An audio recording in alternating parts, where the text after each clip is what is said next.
Kaisar Pedang yang mengejutkan. Bab 5356 perburuan telah berakhir. Yang Mulia menetapkan bahwa perburuan berakhir. Suara Kasim tua bergema di lapangan perburuan surga timur setelah meninggalkan Istana Abadi. Di pegunungan, para putra suci dari 5 keluarga dan 7 sekte, yang telah waspada, tak kuasa menahan diri untuk menunjukkan ekspresi dingin setelah mendengar ini. Segera setelah itu, sebuah kekuatan teleportasi yang tak terkendali mendarat di Lin Bai dan yang lainnya, menarik mereka menjauh dari lapangan perburuan surga timur. Mereka mendarat di alun-alun di luar Istana Abadi Surga Timur. Keling, keling. Lin Bai dan Chen Yule baru saja mendarat ketika mereka mendengar teriakan mendesak. Beberapa tetua dari Sekte Langit dan Bumi muncul di hadapan semua orang bersama suara-suara itu. Mereka bergegas ke sisi Keling, melihat bahwa ia hanya memiliki setengah tubuh yang tersisa, dan sangat marah.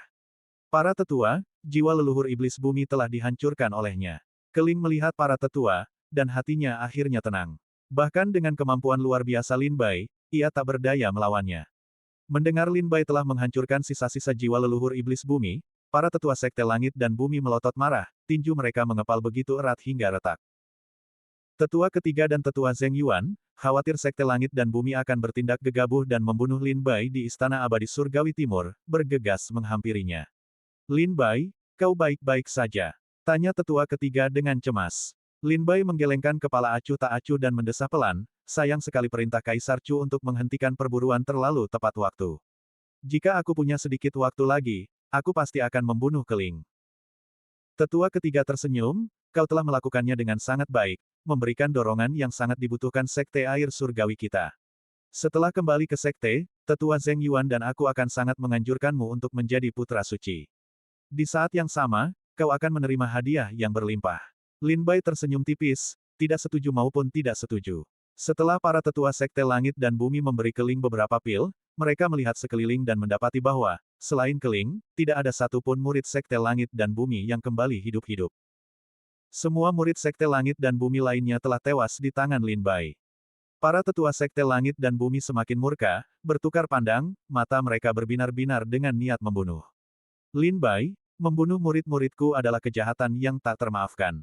Berikan nyawamu padaku. Para tetua Sekte Langit dan Bumi serentak melompat ke udara, melepaskan kekuatan dahsyat yang melesat ke arah Lin Bai. Zheng Yuan mendengus dingin, ini adalah Istana Abadi Surgawi Timur. Beraninya Sekte Langit dan Bumi bersikap begitu tidak sopan, melakukan pembunuhan di hadapan Yang Mulia Kaisar Chu. Meskipun Zheng Yuan juga berada di alam buah Tai Dao, Sekte Langit dan Bumi memiliki 7 tetua yang hadir, membuatnya kewalahan dengan jumlah yang banyak.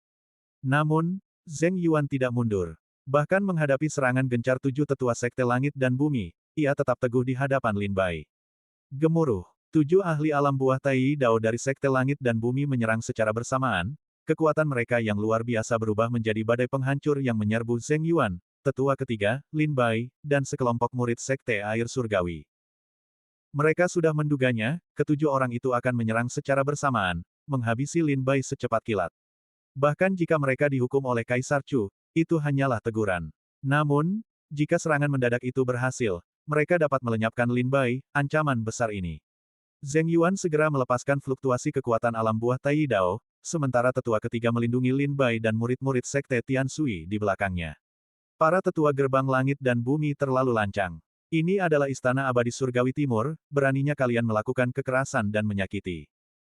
Pada saat ini, sebuah suara ringan dan ringan terdengar. Seorang tetua dari keluarga Chen muncul dengan anggun, tiba di samping anggota Sekte Tian Sui dan menahan sebagian tekanan. Gambar, seorang wanita tua dari Istana Teratai Suci, duduk di dalam Istana Abadi, bersandar pada tongkatnya, tenggelam dalam pikirannya sejenak. Ia menggumamkan mantra sambil melihat ke bawah, tetapi tidak ada suara yang terdengar. Huang Qingyun, yang baru saja kembali ke alun-alun, menggerakkan bibirnya sedikit. Keduanya tampak berkomunikasi secara telepati. Seketika, wanita tua itu berdiri, bersandar pada tongkatnya, dan dalam sekejap, muncul di samping tetua ketiga Sekte Air Surgawi, mengangkat tangannya untuk menahan sebagian tekanan dari gerbang surgawi. Di sisi lain, beberapa tetua Sekte Abadi Surgawi bertukar pandang. Tampaknya sedang membuat keputusan yang sulit. Seketika, seorang tetua Sekte Abadi Surgawi terbang keluar, muncul di samping Sekte Air Surgawi, dan juga menahan sebagian tekanan. Dengan Sekte Abadi Surgawi, Istana Teratai Suci, dan keluarga Chen secara bersamaan mengirimkan 3 seniman bela diri tingkat buah Tai Dao, ditambah tetua ketiga Sekte Air Surgawi dan Zheng Yuan, kelimanya bekerja sama cukup untuk menyelamatkan nyawa Lin Bai. Kakak Lin, Pangeran Chen, yang duduk di singgasananya yang tinggi, berteriak kaget melihat serangan Sekte Langit dan Bumi yang tak tahu malu. Ia melompat dan bergegas keluar dari Istana Surgawi Timur. Kaisar Chu telah mengantisipasi kejadian ini, tetapi ia tetap diam, tersenyum. Baru ketika melihat Pangeran Chen bergegas keluar dari Istana Surgawi Timur, pupil matanya sedikit mengecil, dan senyum tersungging di bibirnya. Saat itu, ia berkata, Sekte Langit dan Bumi cukup arogan, iya. Bagaimana kalau aku membiarkanmu duduk di singgasana nagaku ini juga? Suara Kaisar Chu bagaikan guntur, menggema dari dalam Istana Abadi, menyebabkan 7 tetua Sekte Langit dan Bumi batuk darah. Asteris Pov. Asteris. 7 tetua Sekte Langit dan Bumi secara bersamaan memuntahkan seteguk darah, terhuyung mundur, darah mengalir dari 7 lubang mereka, mata mereka dipenuhi ketakutan. Mereka tak menyangka Kaisar Chu, hanya dengan sepatah kata, sepatah suara, telah melukai mereka dengan parah. Tingkat kultivasi macam apa ini? Yang mulia, mohon redakan amarah Anda. 7 tetua Sekte Langit dan Bumi buru-buru berlutut di tanah, menangis dan memohon, Yang mulia, mohon tenangkan amarah Anda. Tanda seru. Sekte Air Langit sudah keterlaluan. Lebih dari 30 murid dari Sekte Langit dan Bumi kami pergi berburu di perburuan Langit Timur, tetapi hanya setengahnya yang kembali. Kami mohon Yang Mulia untuk menghukum Sekte Air Langit. Tegakkan keadilan untuk Sekte Langit dan Bumi kami. Kaisar Chu duduk di singgasana naganya, mencibir, seperti kata Sekte Langit dan Bumi, ini hanyalah pertengkaran kecil antar junior. Apa yang harus dikejar? Lagi pula, perburuan Langit Timur adalah tempat berburu, medan perang pembantaian. Mereka yang masuk untuk berburu tentu saja menanggung risikonya. Apakah Sekte Langit dan Bumi begitu picik? Bahkan tidak sanggup menanggung risiko sebesar ini. Kaisar Chu mencibir sinis. Para tetua Sekte Langit dan Bumi tercengang, tak percaya. Apakah ini yang dikatakan Kaisar Chu? Apakah ini yang dikatakan Kaisar Chu kepada Sekte Langit dan Bumi mereka?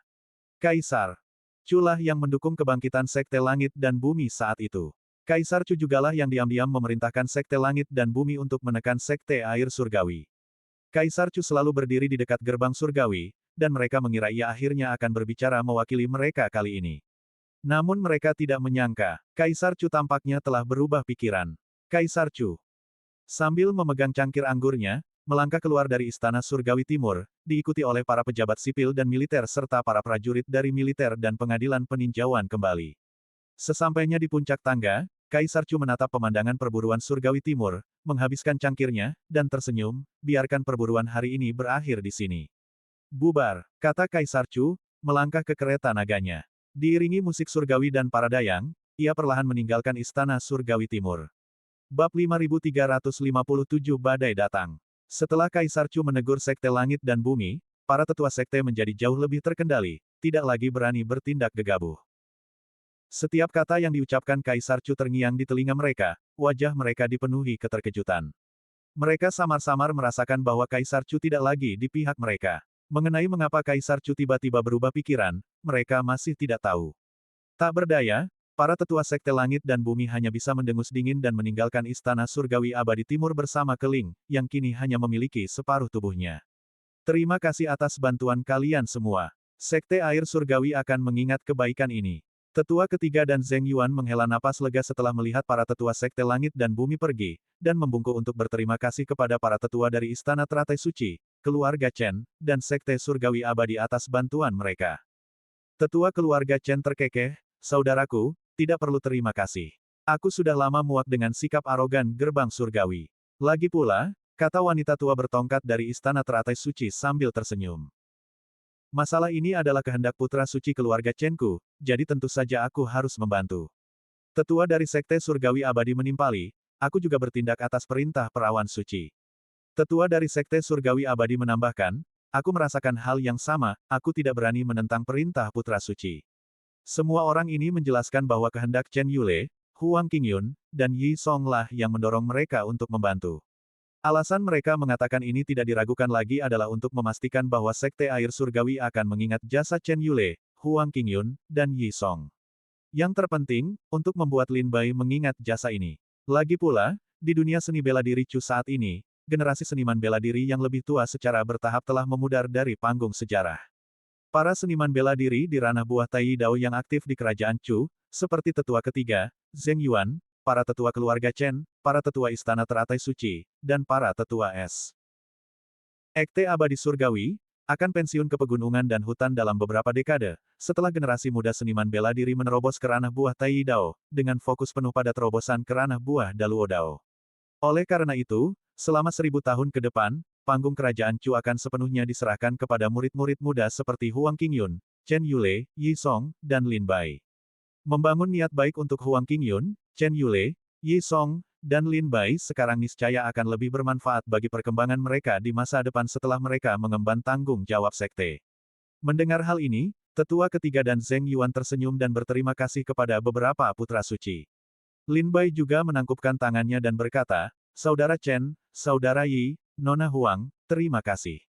Chen Yule menarik kembali niat membunuhnya, wajahnya pucat, matanya sayu dan tak fokus, tampak lemah, tetapi ia tetap tersenyum dan berkata, tak perlu berterima kasih. Pertarungan Har. Ini antara kau dan Sekte Langit dan Bumi bukanlah akhir, melainkan awal. Huang Qingyun berkata, tempat ini berada di dalam Istana Abadi Langit Timur.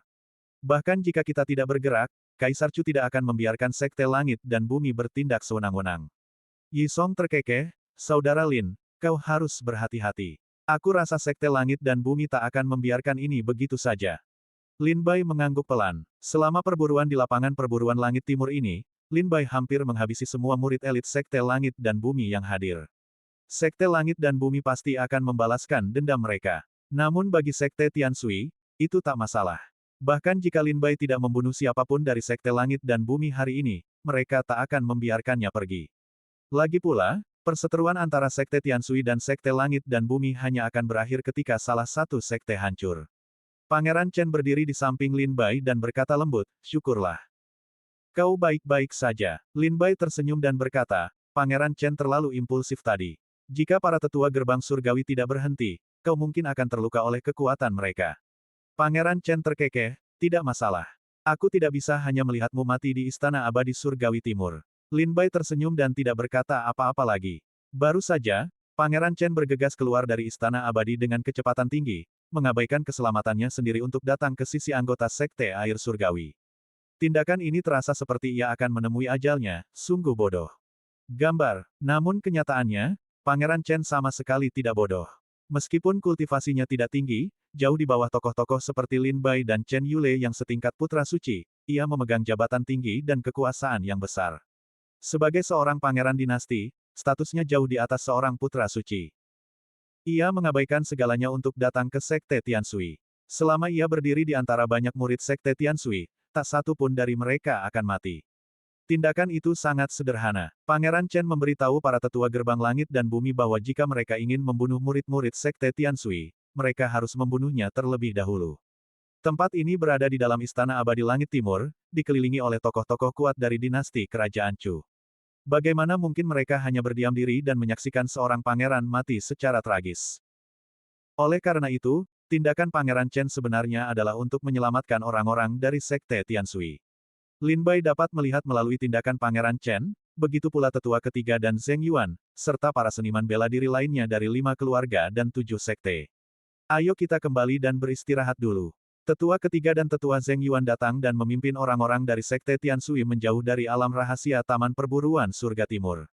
Setelah pergi, Lin Bai menoleh ke belakang dan melihat Di Wuyan berdiri diam di antara para biksu tua. Sebuah kantong penjinak binatang tergantung di pinggangnya, menggembung seolah berisi binatang roh. Lin Bai tersenyum pada Di Wuyan, yang membalas dengan tatapan penuh terima kasih. Perburuan di Taman Perburuan Surga Timur berakhir, dan para murid dari 5 keluarga dan 7 sekte meninggalkan alam rahasia mereka untuk kembali ke ibu kota untuk beristirahat. Setelah perjamuan kemenangan, para murid dari 5 keluarga dan 7 sekte secara bertahap dapat meninggalkan ibu kota. Kembali ke kediamannya, Lin Bai beristirahat selama 2 atau 3 hari, memulihkan luka dan energi spiritualnya. Bai Yifei dan Zhou Xinjun, bersama 5 dewa dari Pulau Timur, telah mencari jejak binatang raksasa di Taman Perburuan Surga Timur, berniat untuk membuat gebrakan besar. Namun, mereka berkeliaran di Taman Perburuan Surga Timur untuk waktu yang lama tanpa menemukan sehelai rambut pun dari binatang raksasa. Tanpa mereka sadari, perburuan telah berakhir. Mereka kembali dengan tangan kosong. Mereka berasumsi bahwa karena mereka semua kembali dengan tangan kosong, Lin Bai dan yang lainnya juga tidak akan mendapatkan apa-apa. Setelah meninggalkan perburuan surga timur, mereka mengetahui bahwa Lin Bai, Chen Yule, dan yang lainnya telah bergabung untuk membunuh 20 atau 30 binatang raksasa, menjadikannya perburuan terbesar di perburuan surga timur dalam ratusan tahun. Lebih lanjut, Lin Bai juga telah menggagalkan kemajuan gerbang surgawi di dalam perburuan, membawa kejayaan bagi Sekte Air Surgawi dan mendapatkan persetujuan dari Tetua Ketiga dan Tetua Zheng Yuan. Semua ini membuat Bai Yifei marah, yang kembali ke kediamannya dan mengunci diri di kamarnya. 5 hari kemudian, Tetua Ketiga dan Tetua Zheng Yuan memanggil murid-murid mereka untuk membahas kapan harus meninggalkan ibu kota. Lin Bai berkata di aula pertemuan, jika para tetua dan sesama murid sedang terburu-buru, kalian boleh kembali dulu. Saya khawatir saya tidak bisa meninggalkan ibu kota untuk sementara waktu. Bai Yifei, yang duduk di samping dengan mata sedikit terpejam, mendengus sinis setelah mendengar ini, orang malas memang banyak masalah. Tetua Zheng Yuan berpikir dengan saksama dan berkata, Lin Bai, kau, Chen Yule, dan yang lainnya telah memburu banyak monster raksasa di perburuan langit timur. Para ahli formasi dan pemurni senjata dari Paviliun Misteri Surgawi seharusnya sudah memeriksa barang-barang yang bisa digunakan. Setelah inventaris mereka selesai, mereka harus memenuhi janji mereka. Tetua Ketiga berkata sambil tersenyum, ini kesempatan bagus untukmu. Pikirkan baik-baik harta apa yang kau inginkan dari mereka. Soal waktu untuk meninggalkan ibu kota, jangan terburu-buru. Kami akan menunggumu. Tetua Ketiga tersenyum lebar. Sekarang Lin Bai adalah kesayangan Sekte Air Langit. Tetua Zheng Yuan dan Tetua Ketiga tentu saja tidak akan membiarkan Lin Bai melakukan kesalahan. Bahkan jika Lin Bai harus tinggal di ibu kota selama 1 atau 2 tahun, mereka akan menunggunya kembali ke Sekte Air Langit bersama. Alasan utamanya adalah, Tetua Ketiga dan Tetua Zheng Yuan khawatir membiarkan Lin Bai kembali ke Sekte Tian Sui sendirian. Apalagi sekarang Sekte Langit dan Bumi sangat membenci Lin Bai, jika dia sendirian, mereka mungkin akan memanfaatkan situasi ini. Bab 5358 Yi Gu bertemu Kaisar. Para anggota Sekte Tian Sui telah mencapai kesepakatan dan berencana meninggalkan ibu kota setelah Lin Bai bertukar harta karun dengan para alkemis dan pemurni senjata dari Paviliun Tianji. Meskipun Bai Yifei sangat enggan, sikap tegas Tetua Ketiga dan Zheng Yuan membuatnya marah, dan ia segera pergi bersama Zhou Xinjun dan yang lainnya. Kepergian Bai Yifei lebih awal dari ibu kota, meskipun Tetua Ketiga dan Zheng Yuan berusaha menghentikannya, sia-sia, Bai Yifei bertekad untuk pergi dan mereka membiarkannya pergi begitu saja. Dengan kekuatan Bai Yifei, Zhou Xinjun, 5 Dewa Dongdao, dan yang lainnya, kembali ke Sekte Tian Sui dari ibu kota bukanlah hal yang terlalu berbahaya. Setelah Bai Yifei dan kelompoknya pergi, seluruh kediaman menjadi jauh lebih tenang. Lin Bai, Qiao Mo, Qin Yao, Yi Gu, dan yang lainnya menghabiskan hari-hari mereka dengan minum dan bersenang-senang, menunggu kabar dari Paviliun Tianji. Pada hari itu, seorang kasim istana dalam tiba di kediaman Sekte Tian Sui. Bolehkah aku bertanya apa yang membawamu ke sini, Kasim? Tetua Ketiga terkejut. Para kasim istana selalu menyampaikan perintah Kaisar Chu, kehadirannya di kediaman Sekte Tian Sui tidak mungkin untuk bersantai. Lin Bai, bersama Yi Gu, Qiao Mo, Qin Yao, dan sekelompok murid Sekte Tian Sui lainnya, berdiri di aula utama. Semua orang bertanya-tanya apakah Kaisar Chu ingin memanggil Lin Bai ke istana. Namun, kata-kata selanjutnya mengejutkan mereka semua. Kasim itu terkekeh, Yang Mulia telah memerintahkan agar Tuan Yi Gu dipanggil ke istana. Yi Gu, Zheng Yuan mengerutkan kening, bergumam kaget. Tetua Ketiga bertanya dengan ragu, apakah kau yakin, Kasim? Kaisar Chu ingin bertemu Yi Gu, bukan Lin Bai.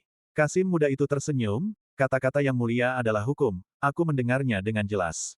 Beraninya aku menyampaikan kehendak Yang Mulia dengan salah. Tetua Ketiga dan Zheng Yuan menatap curiga pada pemuda sederhana di antara para murid. Yi Gu, mendengar ini, juga tersenyum tak berdaya. Tetua Ketiga bertanya dengan suara rendah, Yi Gu, ada apa? Yi Song berkata dengan raut khawatir, aku juga tidak tahu. Mungkinkah karena aku tumbuh menjadi terlalu tampan? Apakah Yang Mulia ingin menganugerahkan seorang putri kepadaku? Tetua Ketiga menggelengkan kepalanya tanpa berkata-kata. Waktu macam apa ini untuk bercanda seperti ini? Yi Song berkata, Tetua, karena Kaisar Chu ingin bertemu denganku, aku tidak berani menolak. Kalau begitu aku akan pergi ke istana untuk menemuinya. Lin Bai berkata dengan sedikit khawatir, haruskah aku ikut denganmu? Atau, haruskah aku mengundang Pangeran Chen untuk datang ke istana juga? Aku akan secara pribadi mengundang Pangeran Chen ke istana untuk melindungimu. Dia seharusnya tidak menolak. Yi Song buru-buru tertawa, tidak, Kaisar Chu bukan harimau. Dia tidak akan memakanku. Jangan khawatir, Aku akan baik-baik saja. Yi Song tersenyum lebar, berjalan ke sisi Kasim kecil itu, dan membungkuk, terima kasih telah mengantarku, Tuan. Kasim kecil itu tersenyum tipis, berbalik, dan membawa Yi Song pergi. Melihat Yi Song pergi, tetua ketiga dan Zheng Yuan dipenuhi keraguan. Diberikan audiensi dengan Kaisar Chu bukanlah kehormatan biasa bagi seorang seniman bela diri. Bahkan tokoh seperti tetua ketiga dan Zheng Yuan, keduanya di alam buah Dao Tai, belum pernah menerima audiensi dengan Kaisar Chu sejak tiba di ibu kota. Namun, Yi Gu, seorang seniman bela diri yang baru memasuki alam Dewa Dao, dipanggil ke istana oleh Kaisar Chu. Zheng Yuan menatap Lin Bai dengan curiga dan berkata, Lin Bai, Yi Gu datang ke Sekte Tianshui bersamamu, kau seharusnya mengenalnya dengan baik. Ada apa? Mengapa Kaisar Chu ingin menemuinya sendirian? Lin Bai menundukkan kepalanya, merenung sejenak. Ia sudah menduga bahwa latar belakang Yi Gu mungkin tidak sesederhana itu.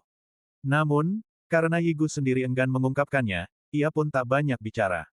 Ia pun bercanda, mungkin karena ketampanannya, Yang Mulia Kaisar Chu benar-benar menyukainya sebagai menantu. Tetua ketiga tentu saja mengerti bahwa Lin Bai sedang melindungi Yi Gu, jadi ia pun menurutinya dan berkata, kalau memang begitu, baguslah. Menjadi menantu kerajaan Chu akan menjadi hal yang baik bagi Yi Gu, dan bahkan lebih baik lagi bagi Sekte Tianshui. Gambar, tidak banyak putri di Chu, kebanyakan sudah bertunangan. Saat ini, di Chu, hanya ada sedikit putri yang cukup umur untuk menikah yang belum menikah. Ngomong-ngomong, baru-baru ini, Li Guxian ditambahkan ke dalam silsilah keluarga kerajaan, mewarisi gelar ibunya, Putri Leping, dan menjadi Putri Leping, yang seharusnya dianggap sebagai status putri. Saat ini dia satu-satunya putri yang cukup umur untuk menikah di Chu. Lin Bai tersenyum tetapi tidak menjelaskan lebih lanjut. Dia tentu tahu bahwa masuknya Yi Gu ke istana bukan karena Kaisar Chu ingin mencari menantu. Ada alasan lain. Kasim itu membawa Yi Gu ke istana yang dijaga ketat, langsung ke istana bagian dalam, dan membawa Yi Gu ke sebuah istana yang sangat mewah. Yang Mulia, Yi Gu telah tiba. Kasim itu bersujud di tanah, melapor dengan rendah hati. Mundur, biarkan Yi Gu masuk. Kata Kaisar Chu perlahan dari balik layar. Kasim muda itu meninggalkan istana, dan Yi Gu masuk. Melihat perabotan di sekitarnya, ia tersenyum dan berkata, Yi Gu memberi salam kepada Kaisar Chu. Istana ini tampak seperti ruang belajar Kaisar Chu.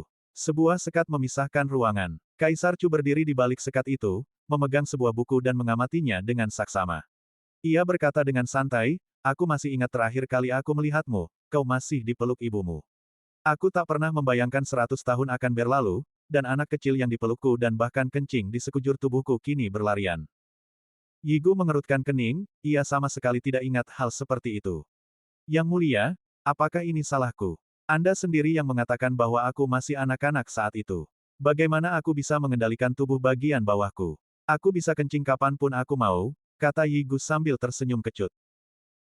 Kaisar Chu muncul dari balik sekat, memegang sebuah gulungan, dan dengan jenaka menepuk dahi Yi Gu, sambil berkata, sekalipun aku kaisar yang paling bodoh, aku tidak akan menyimpan dendam terhadap anak berusia 3 tahun. Yi Gu terkekeh malu, maafkan saya, Yang Mulia, saya hanya bicara omong kosong. Kaisar Chu menggelengkan kepala dan bertanya, bagaimana kabar orang tua Anda? Yi Gu tersenyum, mereka baik-baik saja, mereka baik-baik saja. Kaisar Chu menatap Yi Gu dengan penuh arti dan berkata, mencoba membodohi saya. Wajah Yi Gu langsung muram, dan ia mendesah, mata-mata divisi kriminal kerajaan Chu tersebar di seluruh wilayah timur alam iblis. Sekalipun saya ingin menyembunyikannya dari Yang Mulia, saya tidak bisa. Kaisar Chu berkata, Anda adalah putra tunggal di keluarga Anda, mereka mengandalkan Anda untuk memikul tanggung jawab. Yi Gu tersenyum, tidak apa-apa, tidak apa-apa. Saya punya banyak kakak perempuan. Sekalipun saya tidak bisa memikul tanggung jawab, kita bisa mencarikan suami untuk saya. Carilah pria yang kuat untuk menikah dengan keluarga itu akan menyelesaikan masalah. Kata Kaisar Chu sambil mencibir. Menikah dengan keluarga itu salah satu caranya, tapi itu bukan dari klan saya, dan niat mereka pasti akan berbeda. Yi Gu tersenyum dan berkata, kalau begitu, itu tergantung pada karakter menantu ini. Suami-suami yang dicari saudari-saudariku tentu saja lulus ujianku. Orang-orang yang kupilih tidak pernah terlalu buruk.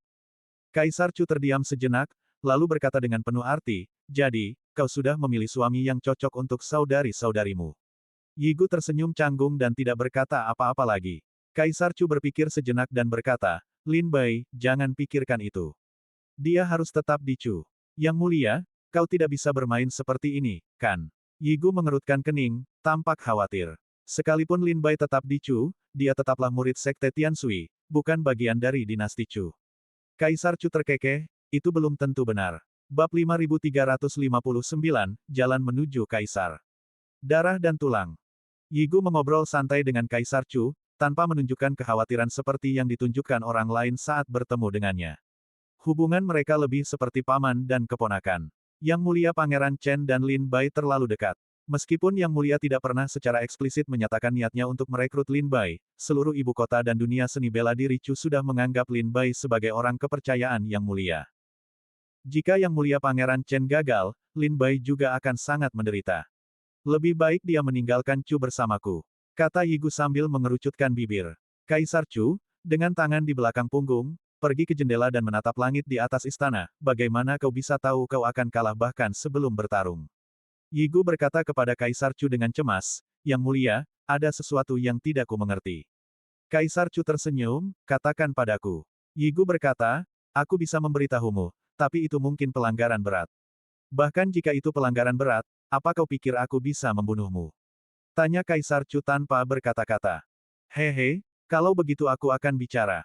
Kata Yigu. Di antara banyak pangeran kerajaan Chu, ada beberapa individu berbakat. Pertama, ada pangeran tertua, yang memiliki tulang dewa penciptaan, dengan bakat yang tak tertandingi. Bahkan di seluruh wilayah timur alam iblis, dia dianggap sebagai jenius tertinggi. Mengapa Yang Mulia tidak langsung mengangkatnya sebagai putra mahkota? Pangeran kedua sama berbakatnya, dengan bakat luar biasa, dan sangat dicintai oleh para prajurit dan warga sipil Chu. Para menteri, baik di dalam maupun di luar istana, juga sangat dekat dengan pangeran kedua. Mengapa Yang Mulia tidak mengangkat pangeran kedua sebagai putra mahkota? Mengapa Yang Mulia diam-diam mengusir pangeran ketiga, dan kemudian menyaksikan tanpa daya ketika pangeran ketiga membunuh pangeran tertua dan kedua? Sekarang setelah pangeran tertua dan kedua meninggal, pangeran ketiga seharusnya menjadi putra mahkota. Tetapi mengapa, pada saat ini, Yang Mulia tiba-tiba memanggil kembali Pangeran Chen, yang telah diturunkan jabatannya dari ibu kota? Lagi pula, segera setelah Pangeran Chen kembali, Yang Mulia mempercayakannya dengan tanggung jawab penting. Pertama, beliau mengirimnya ke Kezu untuk membasmi Sekte Dewa Darah, dan kemudian pada perjamuan kemenangan, beliau memanfaatkan kesempatan itu untuk menambahkan mutiara kerajaan pada gelar Pangeran Chen. Ini jelas merupakan upaya untuk mendukung Pangeran Chen dalam perjuangannya melawan Pangeran ketiga. Saya benar-benar tidak mengerti apa yang Yang Mulia coba lakukan. Yigu berdiri di belakang Kaisar Chu, memandangi punggung Kaisar yang lebar dan gagah, lalu berkata dengan cemberut. Mendengar ini, Kaisar Chu tersenyum tipis, menoleh ke Yigu, dan berkata, karena kerajaan Chu berbeda dari kekuatan lain, ia bukan sekte, atau keluarga, melainkan dinasti. Kekuatan kuat lainnya di alam iblis adalah sekte atau keluarga, dan mereka yang ditunjuk sebagai putra suci tentu saja dapat dipilih berdasarkan prestasi. Tetapi kerajaan Chu adalah sebuah dinasti. Sebuah dinasti tidak bisa begitu saja menunjuk seorang putra mahkota. Yigu mengerutkan kening, menggelengkan kepala, dan berkata, Yang Mulia, saya memang suka bermain-main sejak kecil dan belum belajar dengan baik. Apa yang Anda katakan terlalu mendalam, saya tidak mengerti. Kaisar Chu mendesah pelan dan berkata, Pangeran pertama memiliki tulang ilahi penciptaan, dan bakatnya dalam seni bela diri tak tertandingi. Ia bercita-cita untuk mencapai puncak dalam seni bela diri dan berfokus sepenuhnya pada kultivasi. Namun sebagai calon kaisar sebuah dinasti, ia tidak bisa mencurahkan seluruh perhatiannya pada kultivasi, ia juga harus mempertimbangkan kesejahteraan dunia. Oleh karena itu, ia tidak cocok menjadi putra mahkota, apalagi Kaisar Chu. Pangeran kedua, meskipun rendah hati dan sopan, telah mendapatkan persetujuan dari para seniman bela diri baik di dalam maupun di luar istana, dan banyak pejabat tinggi juga sangat memujinya. Petik 2. Namun, pangeran kedua berkemauan lemah dan tidak cocok untuk posisi penting. Meskipun bakat seni bela dirinya tidak lemah, bakat itu jelas tidak luar biasa. Para menteri, baik di dalam maupun di luar istana, sangat mendukung pangeran kedua menjadi putra mahkota, tetapi kenyataannya, mereka ingin menunggu hingga ia naik tahta agar ia dapat dikontrol dengan mudah. Gambar. Jadi, baik pangeran tertua maupun pangeran kedua tidak cocok menjadi Kaisar Chu. Yigu mengerutkan kening dan bergumam pelan, tapi kau tidak bisa hanya berdiam diri dan melihat mereka dibunuh. Lagi pula, mereka adalah putramu sendiri. Kaisar Chu seolah mendengar bisikan Yigu dan tersenyum dingin, jalan seorang kaisar ditakdirkan untuk diaspal dengan darah dan ditempa dengan mayat. Hanya kaisar yang mencapai puncak dengan cara ini yang dapat dianggap sebagai kaisar sejati. Aku juga, melalui proses ini. Yi Gu mengangkat alis dan mengangguk sambil tersenyum. Kaisar Chu menatap Yi Gu lagi dan berkata, "Kudengar Sekte Dewa Tujuh Malam juga sedang kacau. Haruskah aku turun tangan dan membantumu membereskannya?" Yi Gu buru-buru menggelengkan kepalanya dan berkata sambil tersenyum, "Yang mulia harus fokus pada urusan Chu. Dibandingkan dengan Chu, Sekte Dewa Tujuh Malam tidak ada apa-apanya. Chu sedang kacau balau sekarang. Di dalam negeri, dua pangeran bersaing memperebutkan tahta. Di luar, ada seorang pangeran yang kuat mengincar tahta. Tanpa sosok perkasa dengan kekuatan luar biasa, arus Chu hampir tak terbendung." Canda Yi Gu. Wajah Kaisar Chu meredup, dan ia tak berkata apa-apa lagi. Yi Gu berpikir sejenak dan berkata, "Namun, Yang Mulia masih dalam masa kemasan. Anda punya waktu untuk mengajari kedua pangeran dan menghadapi pangeran itu. Tidak perlu terburu-buru." Kaisar Chu terkekeh, "Ulang tahunku yang ke-10.000 sudah dekat. Begitu kita, para pendekar, melewati ambang 10.000 tahun, hidup tak lagi bisa dijalani dalam hitungan tahun, melainkan hanya hitungan hari. Aku masih berharap dapat memilih salah satu dari pangeran ketiga dan pangeran Chen sebagai putra mahkota sesegera mungkin untuk membantuku mengawasi negara. Dengan begitu, aku bisa lebih percaya diri untuk berkonsentrasi pada pengasinganku dan meningkatkan kultivasiku." Yi Gu mengangguk, memahami kekhawatiran Kaisar Chu. Kaisar Chu akan merayakan ulang tahunnya yang ke-10.000. Bahkan untuk seorang seniman bela diri setingkat Kaisar Chu, setelah 10.000 tahun, tak banyak lagi waktu tersisa untuk hidup. Sekalipun perbendaharaan kerajaan Chu berisi ramuan pemanjang umur yang tak terhitung jumlahnya, ramuan itu hanya dapat memperpanjang umur Kaisar Chu paling lama beberapa ribu tahun. Dan bagi seorang seniman bela diri setingkat Kaisar Chu, bertapa untuk menembus tingkat kultivasi akan membutuhkan waktu ratusan hingga ribuan tahun. Oleh karena itu, Kaisar Chu masih berhasrat untuk mengangkat seorang putra mahkota dan menugaskannya untuk mengawasi negara, sehingga ia dapat pensiun sementara dan mengabdikan dirinya untuk menembus tingkat kultivasinya dalam bertapa. Saya sangat senang bertemu Anda kali ini. Jika Anda bersedia, Anda dapat memilih istana manapun di Istana Kekaisaran untuk tinggal sementara. Ulang tahun saya sebentar lagi, dan para tetua dari sekte Anda juga akan datang saat itu, jadi Anda dapat kembali ke pihak mereka. Kata Kaisar Chu kepada Yi Gu sambil tersenyum. Yi Gu menggelengkan kepalanya dan berkata, "Tidak, tidak, aku tidak terbiasa tinggal di istana yang dalam ini. Lebih baik aku kembali ke sekte Tianshui." Kaisar Chu mengangguk dan tersenyum, tidak memaksanya untuk tinggal, tetapi hanya berkata, "Jika kau menemui masalah di Chu di masa depan, silakan pergi ke divisi Zhaoxing. Mereka akan membantumu." Yi Gu tertawa, "Haha, dengan kata-kata yang mulia, apakah itu berarti aku bisa berkeliaran di Chu seperti orang gila?" Kaisar Chu tertawa, "Bahkan tanpa kata-kataku, apakah ada orang di Chu yang berani menentangmu?" Yi Gu tersenyum canggung. Setelah makan siang dengan Kaisar Chu di istana, ia dikawal keluar oleh seorang kasim. Kembali di sekte Tianshui, tetua ketiga dan Zheng Yuan sama-sama mendesak Yi Gu tentang alasan pemanggilan Kaisar Chu. Yi Gu juga bercanda, tidak memberikan jawaban yang jelas, hanya mengatakan bahwa ia menanyakan situasi Lin Bai. Bocah ini, Yi Gu, telah melemparkan semua kesalahan pada Lin Bai. Bab 5360, Paviliun Tianji. Lebih dari 50 orang tua. Lin Bai melihat Yi Gu kembali dengan selamat dan mereka saling tersenyum. Ia tidak mendesak Yi Gu tentang apa yang telah dilakukan atau dikatakannya di istana. Setiap orang punya rahasia. Yi Gu tidak bertanya kepada Lin Bai tentang rahasianya, dan Lin Bai tidak ingin mengorek rahasia.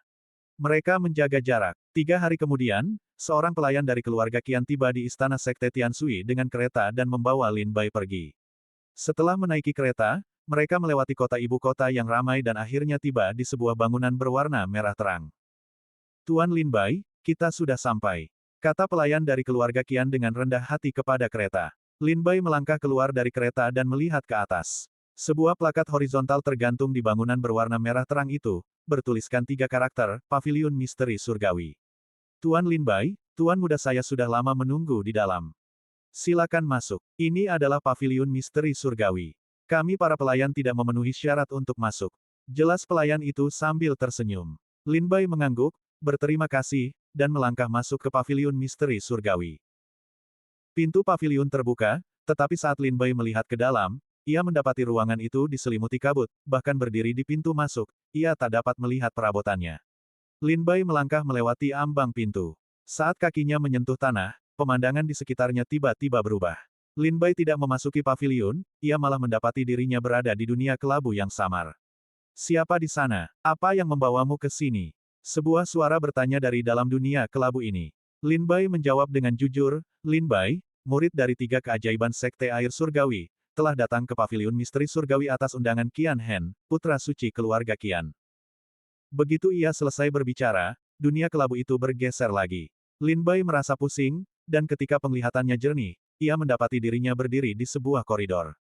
Di ujung koridor terdapat pintu yang setengah terbuka. Saat itu, Chen Yule keluar dari pintu dan berkata kepada Lin Bai sambil tersenyum, "Saudara Lin, cepatlah kemari."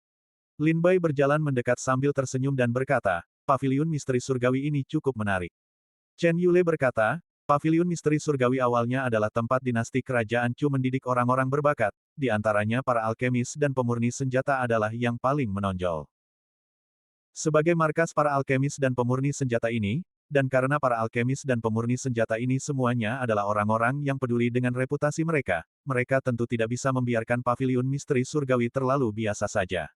Kalau tidak, bagaimana mereka bisa memamerkan keahlian mereka yang luar biasa? Paviliun misteri surgawi ini dibuat oleh para pemurni senjata dari generasi ke generasi di dalam paviliun misteri surgawi, dan diatur oleh para ahli formasi dari generasi ke generasi. Setelah bertahun-tahun dibuat, paviliun ini telah menjadi senjata ilahi Luo Agung. Selain itu, paviliun misteri surgawi penuh dengan jebakan dan formasi. Jika ada yang berani masuk, bahkan seorang ahli kuat di alam buah Dao Hunyuan mungkin akan mengalami kemunduran di dalam. Lin Bai terkejut mendengar ini, paviliun ini sebenarnya adalah senjata ilahi Luo Agung. Chen Yule mengajak Lin Bai masuk ke dalam rumah, sambil tersenyum berkata, "Tempat teraman di seluruh kerajaan Chu adalah Istana Kekaisaran, dan tempat paling berbahaya juga Istana Kekaisaran. Selain Istana Kekaisaran, tempat teraman adalah Paviliun Misteri Surgawi, dan begitu pula, Paviliun Misteri Surgawi juga merupakan tempat paling berbahaya."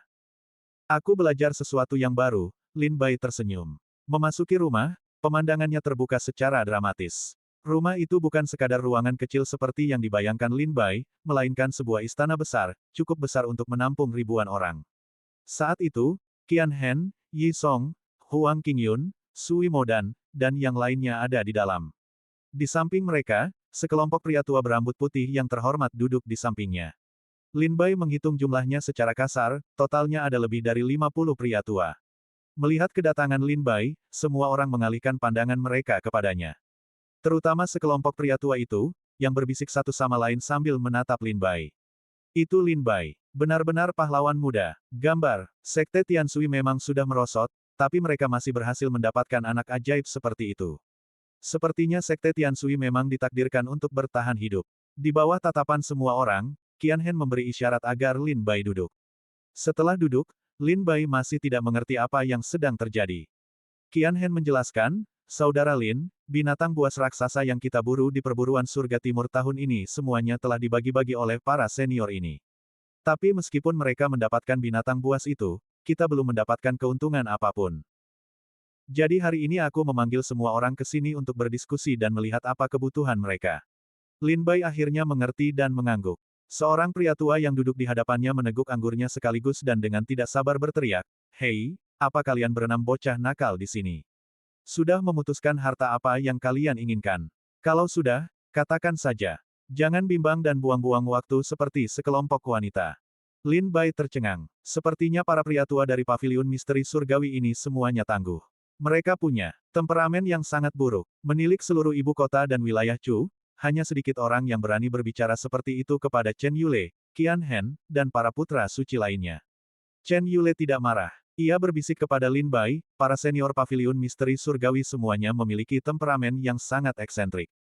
Jangan dimasukkan ke hati. Lin Bai tersenyum kecut, "Kalau kau tidak memasukkannya ke hati, tentu saja aku tidak peduli." Qian Hen tersenyum dan menenangkan semuanya, berkata, "Senior, tidak bisakah kau memberi kami waktu untuk memikirkannya? Ini kesempatan emas. Tidak selalu mungkin meminta para senior untuk memurnikan harta karun untuk kami." Pria tua itu mengerucutkan bibirnya dan berkata sambil menyeringai, "Hei, kalian berenam adalah putra suci dari sekte dan keluarga masing-masing. Kalian memiliki semua yang kalian inginkan ramuan, harta karun, semua yang mungkin kalian inginkan. Kalian tidak kekurangan apapun, dan kalian tidak menginginkan apapun. Itulah hal yang paling merepotkan." Kata-kata pria tua itu kasar tetapi benar. Putra-putra suci dari keluarga besar seperti Chen Yule dan Qian Hen memiliki semua ramuan dan senjata suci yang mungkin mereka butuhkan. Sui Mo dan lahir di Sekte Danxia, sekte alkimia terbesar di kerajaan Chu, jadi dia jelas tidak kekurangan ramuan. Pria tua itu berkata, sebelumnya, kami para tetua telah mendiskusikannya dan menyusun rencana. Saya ingin tahu apakah Anda dapat menerimanya. Lin Bai, Chen Yule, Qian Hen, dan yang lainnya semua menatap pria tua itu dan bertanya, tolong beritahu kami, senior. Pria tua itu tersenyum dan berkata, karena Anda tidak kekurangan apapun dan tidak membutuhkan apapun, bagaimana dengan ini?